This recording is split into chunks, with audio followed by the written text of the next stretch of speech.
Here we are in a kind of a special place, and I wanted to talk to you a little bit about these design principles that we continue to enhance and that we continue to use everywhere we go to see what we can bring back to Australia. Now, this one's a little bit of a surprise because this particular trip I'm at the moment in Cambodia. This particular trip it's not a research trip. We're not here to have a look at design or have a look at property or anything like that. We're here for a charity event with a group of investors from around the country for an incredible cause called Raw Impact, together with one of the biggest communities of property investors in Australia. Very, very proud to be here. We're here for the second year. This year, we're going to document a little bit about our experience through it and that sort of stuff, but we're going to talk about that a little bit later. What I wanted to talk to you about is I just got into my room. Now, we're in a hotel in Phnom Penh, which is the capital of Cambodia, and we found a layout that it's a bit interesting, it's a bit intriguing, and now we're going to explore through our architected engineering process that we normally use for our properties. Now, let me show you around. Again, it's a big hotel room, but it's a hotel room. It's not a rooming house studio or anything like that, so nothing super fancy. You can see behind me that there's the door over there, and then there's the toilet over there. None of those things are particularly special. But I'm going to flip you around to show you what is the particular bit that I'm interested in.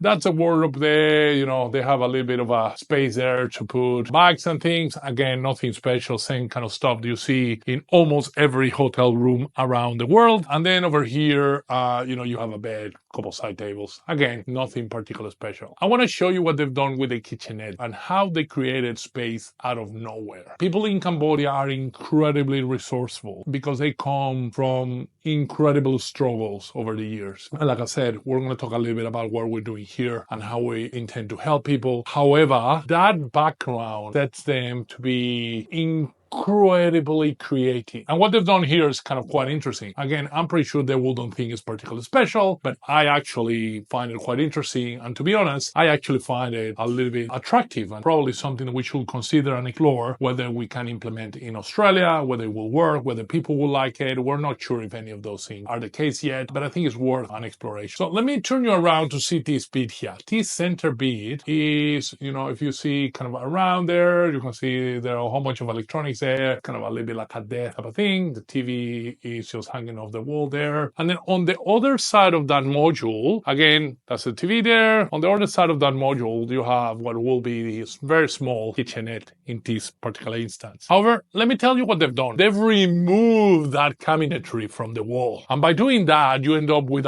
effectively a bit of a hole, a bit of a gap behind it. And that's actually where the magic happens, because this is what you find on the other end of that. You find a couple chairs and a table. And you guys will remember that we put chairs and tables on most of our studios, so that way people have a space to eat. But what they've done here, and again, I'm going to flip the camera around. What they've done around is, here's that cabinet that we were talking about. It's kind of the cabinet that normally will be against the wall. And here is the gap that they've created to provide effectively kind of like a mini dining area. But that area is separated, kitchenette over there, cabinet over there, from this sleeping area over here. And then on the other side of that cabinet, it's a desk. So they've used cabinetry to ultimately go and check and go and adapt the space. Use cabinetry to create some of the space. Now, we've seen this before. You guys might have seen some of the videos that we recorded in New York City a couple of years ago, where we had a whole bunch of furniture stuff coming out of the roof and popping out of the walls and things like that, which was sexy and was useful, but was both incredibly expensive and not particularly functional, because I don't know anyone who will go and spend 10 or 20 minutes transforming the property or the studio every time they're about to go to bed or change the use of. However, by using it this way, you create effectively two spaces, cabinetry here in the middle. You have dining, albeit small, but dining area over there, and then sleeping area over there. Again, not entirely sure how we're going to use this. I'm literally recording this within 5 minutes of seeing it because I thought it was kind of important and you're probably seeing a little bit later. But I think it's one of those areas that is super interesting. You don't never know where the great ideas are going to come from, and we're always open to find new stuff. But how cool will it be if we take some of these great ideas from a place like Cambodia back into the mainstream of Australian property investment, and particularly of rooming houses? Anyway, I'll let you know how that goes. I'll let you know how that progresses. I'll probably talk a little bit more about this depending on what the outcome is once I'm back in Australia. Also, watch out. There'll be some videos coming about the rest of our activity here and the rest of the charity event that we're doing here over the next week. We'll look forward to talking to you, on many of you soon. What do you think? Would you actually be happy kind of eating in a place like that? Or would you think it's like pokey and small, and would you feel claustrophobic on it? Do you prefer to have that bit separated from the sleeping area? Or do you prefer to use the more traditional designs we use, where beds on one side of the room and table with chairs on the other side of the room, but they're not particularly separated from each other? What do you think? Let me know below. Send me a message. Let me know what you think. I'll be super interested